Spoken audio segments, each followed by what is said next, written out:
চুষি পিঠা আমরা সাধারণত দুধ দিয়ে বানিয়ে খেয়ে থাকি, তবে আজকে অন্যরকমভাবে চুষি পিঠার রেসিপিটা তোমাদের দেখাবো।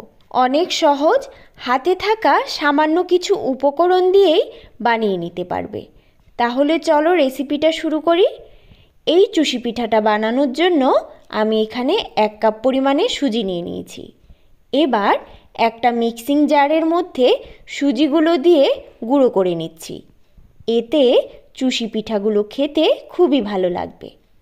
তো দেখো, সুজিগুলো ভালো করে গুঁড়ো করে নিয়েছি। সুজিগুলো কিন্তু একদমই পাউডার হয়ে যাবে না, একটু খসখসে ভাব থাকবে। এবার গ্যাসে কড়াইটা বসিয়ে কড়াইতে 2 কাপ লিকুইড দুধ দিয়ে দিচ্ছি। যে কাপটা করে সুজি নিয়েছিলাম ওই কাপটা দিয়েই আগে থেকে জাল দিয়ে ঘন করা 2 কাপ দুধ আমি দিয়ে দিচ্ছি। দুধের পরিবর্তে জল দিয়েও করতে পারো, কিন্তু দুধ দিয়ে বানালে পিঠেগুলো খেতে বেশি ভালো লাগবে। সামান্য একটু লবণ দিয়ে দিচ্ছি।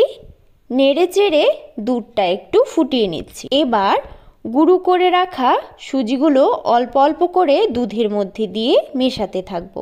লো ফ্লেমে রান্নাটা করতে হবে, না হলে কিন্তু দুধের মধ্যে সুজিটা দেওয়ার সঙ্গে সঙ্গেই দুধটা টেনে নেবে। এইভাবে নাড়তে নাড়তে একটা সফট ডো তৈরি করে নেব। দেখো, নাড়তে নাড়তে একটা পর্যায়ে এইরকম একটা ডো তৈরি হয়ে গেছে। ডোটা কিন্তু বেশি নরম করব না।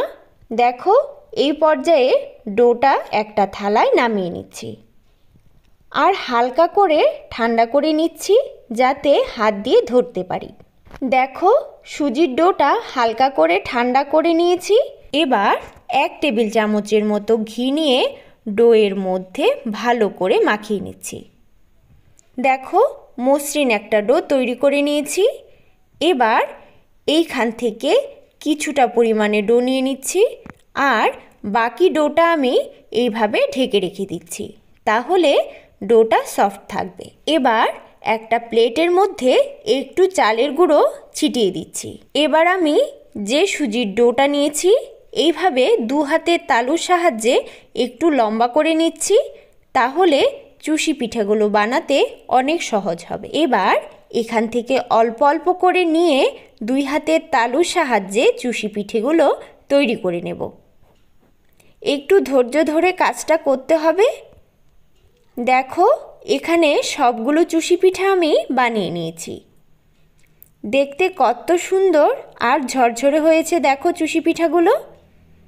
এবার গ্যাসে কড়াইটা বসিয়ে পরিমাণ মতো তেল দিয়ে দিচ্ছি। তেলটা গরম করে নিচ্ছি। অল্প অল্প করে চুষি পিঠা তেলের মধ্যে দিয়ে হালকা আঁচে হালকা ভেজে তুলে নিচ্ছি।